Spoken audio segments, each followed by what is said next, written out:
أما بعد فقد قال النبي صلى الله عليه وسلم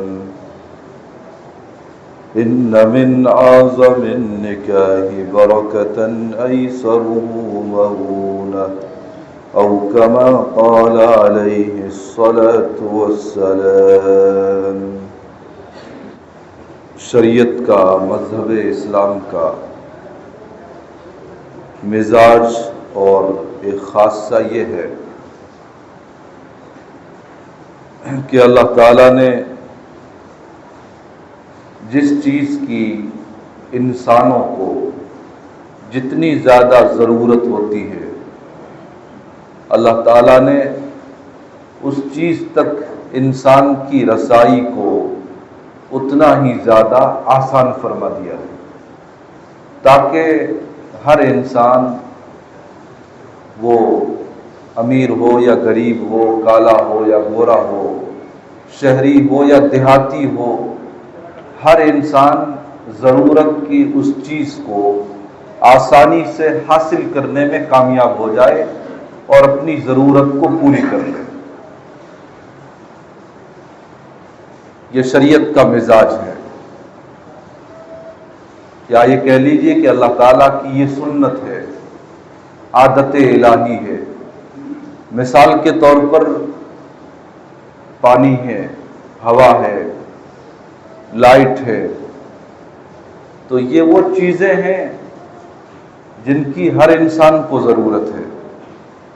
کھانے کے بغیر، پینے کے بغیر زندگی نہیں گزر سکتی، ہر انسان کی ضرورت ہے۔ تو اللہ تعالیٰ نے کھانے پینے کے سامان تک رسائی آسان فرما رکھی ہے۔ آدمی شہر میں ہو، دیہات میں ہو، حضر میں ہو، سفر میں ہو، ہر جگہ اسے پانی آسانی کے ساتھ نصیب ہو جاتا ہے۔ ایسے ہی ہوا، یہ بھی اللہ تعالیٰ کی انمول نعمت ہے۔ ہوا نہ ہو تو انسان گھٹ کر مر جائے۔ انسان کے تنفس کا، سانس لینے کا دار و مدار ہوا پر ہے۔ گویا ہوا ہر انسان کی ضرورت ہے، ہر ایک کے لیے ضروری ہے۔ تو اللہ تعالیٰ نے ہوا کا حصول بھی بڑا آسان فرما رکھا ہے، اور برس ہا برس سے اللہ تعالیٰ نے ہوا تک انسان کی رسائی کو مفت اور آسان بنا رکھا ہے۔ ایسے ہی روشنی کا غرض یہ ہے کہ جو بھی انسان کے لیے ضرورت کی چیزیں ہیں، جن کے بغیر زندگی نہیں گزر سکتی، ہر ایسی چیز تک انسان کی رسائی کو اللہ تعالیٰ نے آسان فرمایا ہے۔ مقصد یہ ہے تاکہ ہر انسان بسہولت اپنی ضرورت کی چیزوں کو حاصل کر لے اور اپنی ضرورتوں کو پورا کر لے۔ ضرورت کی اس طرح کی چیزوں میں ایک چیز نکاح بھی ہے۔ ہر انسان کی، ہر مرد کی، ہر عورت کی ضرورت ہے۔ نکاح کے بغیر پاک صاف زندگی گزارنا نہ مرد کے بس کی بات ہے، نہ عورت کے بس کی بات ہے۔ اسی لیے آج بھی دنیا میں جن ملکوں میں، جن معاشروں میں، جن قبیلوں میں، جن قوموں میں نکاح کا رواج نہیں ہے، تو وہ لوگ انسانوں کی طرح نہیں بلکہ جانوروں کی طرح زندگی گزار رہے ہیں۔ ایسے ملکوں میں، ایسے معاشرے میں، ایسی قوموں میں آپ جا کر دیکھیں گے تو آپ کو نظر آئے گا کہ وہاں رہنے والوں کو معلوم ہی نہیں کہ کون ماں ہے، کون بہن ہے، کون بیٹی ہے۔ ماں کا، بیٹی کا، بہن کا فرق بالکل ختم ہے، جانوروں کی طرح زندگی گزر رہی ہے۔ اس کی وجہ یہی ہے کہ نکاح جو ضرورت کی چیز تھی، اس سے کنارہ کشی اختیار کی تو ضرورت تو بہرحال پورا کرنا تھا۔ جب اس کا جائز طریقہ چھوٹ گیا تو ناجائز طریقے سے، حرام طریقے سے وہی کام وہاں وجود میں آ رہا ہے۔ تو نکاح چونکہ ہر انسان کی ضرورت ہے، ہر مرد کی ضرورت ہے، ہر عورت کی ضرورت ہے، تو یہاں بھی شریعت کا مزاج یہی ہے کہ نکاح آسانی کے ساتھ ہو، سادگی کے ساتھ ہو، تاکہ امیر ہو، غریب ہو، کالا ہو، گورا ہو، شہری ہو، دیہاتی ہو، کوئی بھی ہو، آسانی کے ساتھ اپنی اس ضرورت کی چیز تک پہنچ جائے، آسانی کے ساتھ وہ نکاح کے بندھن سے بندھ جائے اور ایک پاک صاف زندگی گزارنے میں قریب ہو جائے۔ جب تک امت مسلمہ شریعت کے اس مزاج کو ملحوظ رکھتے ہوئے آسانی کے ساتھ، سادگی کے ساتھ نکاح کے اس فریضے کو انجام دے رہی تھی، تو ہر جگہ اس کے بڑے عجیب و غریب فوائد، اس کے برکات سامنے آ رہے تھے۔ بیل گاڑیوں پر اور نہ جانے کس کس طرح پچھلے زمانے میں لوگ نکاح کے لیے جاتے تھے، براتیں جاتی تھی، سادگی کے ساتھ، کم سے کم خرچ کے ساتھ نکاح ہوتے تھے، براتیں جاتی تھی، اور وہ سکون ملتا تھا کہ جس کی مثالیں اب کم ملتی ہیں، اور طلاق کے واقعات تو برسوں میں کوئی ایک آدھ سننے کو ملتے ہیں۔ لیکن جب سے امت نے شریعت کے اس مزاج کو ایک طرف کر دیا نکاح کے معاملے میں، اور سادگی سنت کو چھوڑ کر نکاح جیسے عمل کو انتہائی مہنگا بنا دیا، تو اس کے نقصانات بھی سب کے سامنے ہیں۔ وقت پر بچیوں کی شادیاں نہیں ہو پاتی، اس کی ایک وجہ یہی ہے کہ بچیاں شادی کی عمر کو یقیناً پہنچ گئے ہیں، لیکن والدین ماحول کے ہاتھوں مجبور ہیں، والدین معاشرے کی جکڑ بندیوں کے ہاتھوں مجبور ہیں۔ وہ اس وقت تک بچیوں کے نکاح نہیں کر سکتے جب تک کہ وہ تمام تقاضے پورے نہ کر لیں جو معاشرہ ان سے چاہتا ہے، جو رسمیں ان سے چاہی جا رہی ہیں۔ تو اس کے بھیانک نتائج ہر جگہ سامنے آ رہے ہیں، اور ارتداد کے جو واقعات پیش آ رہے ہیں، گہرائی میں جا کر دیکھیں گے تو اس کی بھی ایک وجہ یہی ہے۔ ساؤتھ میں ایک گھرانے کے بڑی خاتون کے بارے میں جب وہاں کے ذمہ داران کو معلوم ہوا کہ بڑی جو ان کی لڑکی ہے وہ ارتداد کا شکار ہو چکی ہے، اور اس نے غیر کے ساتھ شادی رچا لی ہے، تو بہرحال ان ذمہ داروں کو فکر ہوئی، وہ اس کے گھر پہنچے۔ جب گھر پہنچے تو پہلے تو اس لڑکی نے ان جانے والے ذمہ داران کو خوب گالیاں دی، برا بھلا کہا۔ اب یہ بہرحال ذمہ دار تھے، سنتے رہے،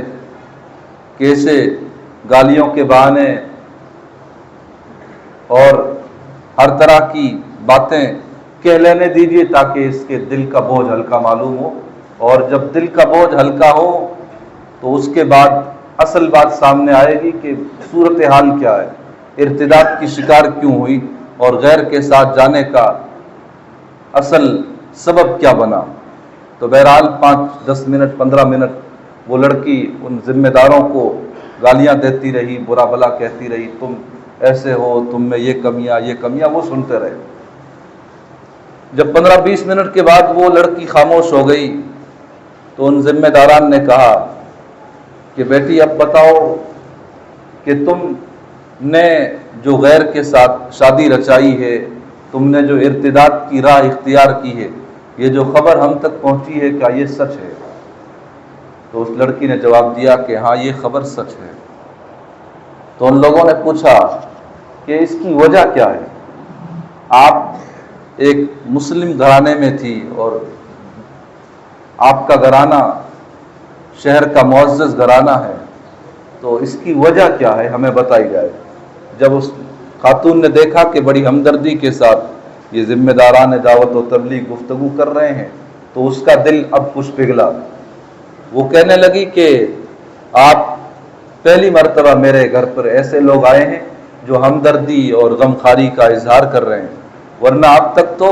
یہ خبر عام ہونے کے بعد اخبارات وغیرہ میں میرے گھر کے قریب سے جتنے لوگ گزرے ہیں وہ گالیاں دیتے ہوئے گزرے ہیں کہ یہاں وہ خبیث عورت رہتی ہے جو فلاں کے ساتھ چلی گئی، اسلام کے ساتھ سودا کر لیا، اور نہ جانے کس کس طرح کے تانے مجھے دیکھ کر یہاں سے گزرتے ہیں۔ اس لیے یہ تانے سن سن کر تو میں اور زیادہ پختہ ہو گئی کہ اب جو میں نے قدم اٹھا لیا ہے وہ قدم واپس نہیں سرکانے ہیں، بس مجھے وہیں رہنا ہے۔ لیکن آج تم پہلی مرتبہ ایسے لوگ آئے ہو جن کی گفتگو کا رخ الگ ہے، جن کی گفتگو کا انداز الگ ہے، ہمدردی اور غمخواری تمہاری گفتگو سے ظاہر ہو رہی ہے، اس لیے میں تمہیں اصل سبب بتاتی ہوں۔ وہ اصل سبب یہ ہے کہ ہمارے جو والد ہیں وہ فالج کا شکار ہو چکے ہیں۔ انہوں نے ایک زمانے تک ہماری شادیوں کی خاطر پیسے جوڑنے کی بڑی کوششیں کی، لیکن ان کی تنخواہ اتنی تھی کہ جو کماتے تھے وہ گھر کے کام میں خرچ ہو جاتے تھے۔ تھوڑا بہت جو کچھ انہوں نے کمایا تھا ہماری شادیوں کی غرض سے، وہ بھی جب یہ فالج کا شکار ہو گئے تو ختم ہو گیا۔ اس لیے والد خالی ہاتھ تھے، نوبت یہاں تک پہنچی کہ گھر بک گیا، تو پھر ہمیں وہ گھر چھوڑنا پڑا، ایک دوسری جگہ کرائے کے گھر میں منتقل ہونا پڑا۔ یہ ہمارے والد آپ کے سامنے فالج کے مریض ہیں، اور شادیوں کی جہاں کئی بات بھی ہوئی تو دہیز کے اتنے لمبے چوڑے تقاضے سامنے آ جاتے ہیں کہ جنہیں پورا کرنا میرے والد کے بس کا کام نہیں تھا۔ ہم نے ایک زمانے تک صبر کیا، لیکن صبر کی بھی ایک انتہا ہوتی ہے، صبر کی بھی ایک حد ہوتی ہے۔ جب صبر جواب دے گیا تو مجبوری میں پھر یہ ہوا کہ جہاں میں کام کے لیے جایا کرتی تھی وہاں ایک غیر سے رابطہ بنا، اور غیر نے مجھے دعوت نہیں دی مذہب چھوڑنے کی، بلکہ میں نے خود ہی حالات کے ہاتھوں مجبور ہو کر اس سے رابطہ کیا اور اس سے یہ کہا کہ میں تمہارے ساتھ اپنی زندگی گزارنا چاہتی ہوں۔ تو وہ غیر مسلم بڑا سمجھدار تھا، اسے بڑی حیرانی ہوئی، وہ کہنے لگی کیا بات کرتی ہو؟ تو اس عورت نے کہا کہ میں بالکل ہوش و حواس کے ساتھ اور ہر اعتبار سے آگے پیچھے دیکھ کر میں نے یہ فیصلہ کیا ہے اور میں یہی چاہتی ہوں۔ تو اس نے کہا کہ مجھے ایک دن کا وقت دیجیے، ایک دن کا وقت بھی دیا، اور پھر بہرحال ان دونوں کی آپس میں شادی ہو گئی، یہ اس کے یہاں چلی گئی۔ تو یہ ساری کارگزاری اس لڑکی نے ذمہ داروں کے سامنے رکھی، پھر ذمہ داروں نے اس لڑکی کو سمجھایا، نعمت اسلام کی قدر اہمیت سمجھائی، اور ساتھ ہی جس کے ساتھ وہ گئی تھی اس سمجھدار لڑکے سے بھی رابطہ کیا، تو اس نے بھی آمادگی ظاہر کر دی، یہ تو حالات کے ہاتھوں مجبور تھی، اگر تم اس گھرانے کو سنبھالتے ہو، اگر تم ان کی شادیوں کا انتظام کرتے ہو تو میں تیار ہوں چھوڑنے کے لیے،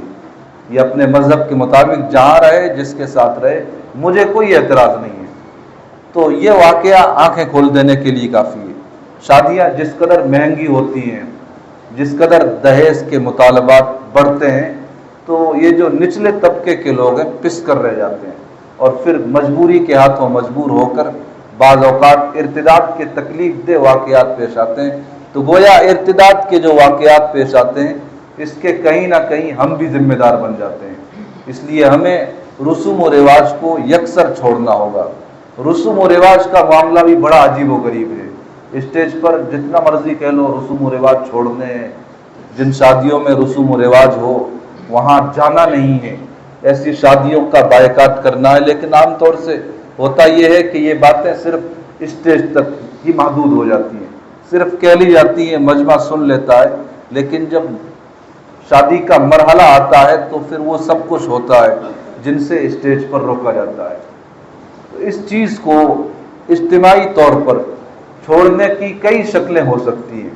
ایک شکل تو یہ ہے کہ برادری کے، جیسے ملک برادری، انصاری برادری،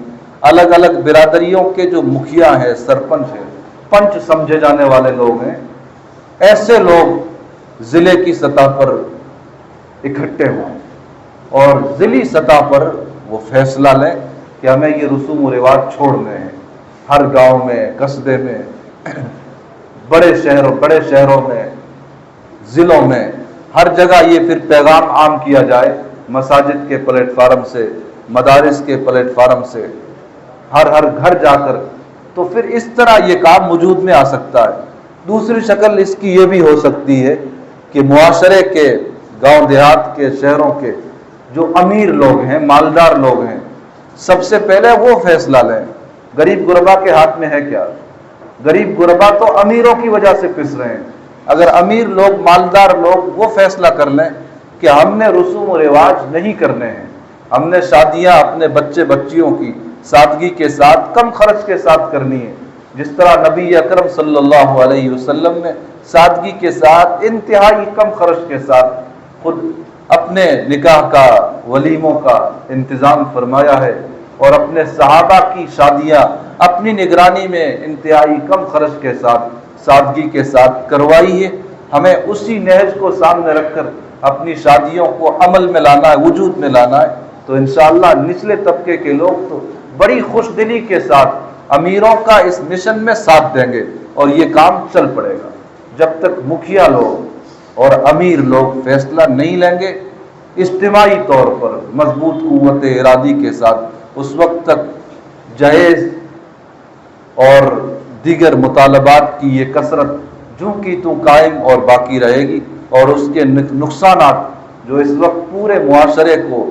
جھیلنے پڑ رہے ہیں، معاشرے کی بدنامی کا ذریعہ بن رہے ہیں، ارتداد کے تکلیف دہ واقعات کا باعث بن رہے ہیں، ان میں کمی نہیں ہوگی، بلکہ یہ سلسلہ اور زیادہ شدت اختیار کرے گا اور زیادہ طول اختیار کرے گا۔ رسوم و رواج کے خلاف لڑنا یہ آسان کام نہیں ہے، بڑا مشکل کام ہے۔ رسم و رواج یہ تو انسانی زندگی میں جڑیں جما لیتی ہے۔ ہمارے یہاں ایک بزرگ تھے، حاجی عبدالغفور صاحب جوڑ پوری رحمۃ اللہ علیہ۔ وہ ایک عام آدمی تھے، لیکن حضرت مولانا اشرف علی صاحب تھانوی رحمۃ اللہ علیہ سے جب ان کا تعلق قائم ہوا، اور پھر آگے چل کر جب حضرت مولانا اشرف علی صاحب تھانوی رحمۃ اللہ علیہ نے انہیں خلافت دے دی، اجازت دے دی،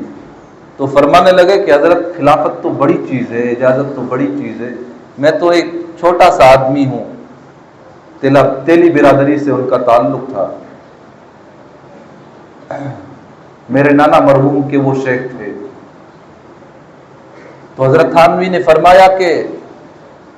تیلی برادری کے اگر فرد ہو تو اس میں دقت کیا ہے، بازا تیل گھی سے زیادہ قیمتی ہوتا ہے۔ یہ حضرت تھانوی کے الفاظ تھے۔ بہرحال حضرت تھانوی سے ان کا تعلق قائم ہوا، شریعت سنت پر مضبوطی کے ساتھ عمل کرنا شروع کیا۔ بڑا عجیب و غریب ماحول تھا جہاں وہ رہتے تھے، جودھ پور میں بریلویت کا غلبہ تھا، رسوم و رواج کے لوگ بے طرح شکار تھے۔ جب ان کی بڑی بیٹی کے نکاح کا موقع آیا تو حاجی صاحب تو چونکہ حضرت تھانوی سے جڑے ہوئے تھے، یہ رسم و رواج کیسے انجام دے سکتے تھے؟ جب نکاح کی تاریخ قریب آئی تو حاجی صاحب نے لڑکے والوں سے صاف کہہ دیا کہ کوئی رسم نہیں کرنی، کسی رواج کو فالو نہیں کرنا، بس نکاح کی اور رخصتی کی ترتیب صرف یہ ہوگی کہ آپ لڑکے کو 4 آدمیوں کے ساتھ لے کر میرے گھر تشریف لے آئیں، مغرب کی نماز کے فوراً بعد وہیں مسجد میں نکاح ہوگا۔ نکاح کے بعد ماحضر جو بھی گھر پر بنا ہوگا تیار ہوگا، بے تکلف 3-4 آنے والے آدمیوں کے سامنے وہی پیش کر دیا جائے گا، اور اس کے فوری بعد نماز عشاء سے پہلے بچی کی رخصتی کر دی جائے گی۔ مغرب میرے یہاں آ کر پڑھنی ہے اور عشاء واپس اپنے گھر جا کر پڑھنی ہے۔ یہ جہاں رسوم و رواج کا غلبہ ہو، وہاں ایک آدمی اتنا بڑا فیصلہ لے لے تو قوم کہاں ہضم کر سکتی تھی؟ بائیکاٹ کیا گیا، گھر کے لوگ خلاف ہو گئے، اور ان کے سگے بڑے بھائی کی زبانی پنچایت نے بیٹھ کر اعلان کرایا کہ آج کے بعد عبدالغفور سے پورے شہر کا کوئی تعلق نہیں، ان کے ساتھ سلام کلام سب بند۔ انہوں نے اپنی قوم کو دیگر قوموں میں بدنام کر دیا۔ وجہ یہی کہ وہ ناچ گانے اور ڈی جے وغیرہ جو کچھ بھی رہے ہوں گے وہ سب انہوں نے ایک طرف کر دیے تھے۔ بہرحال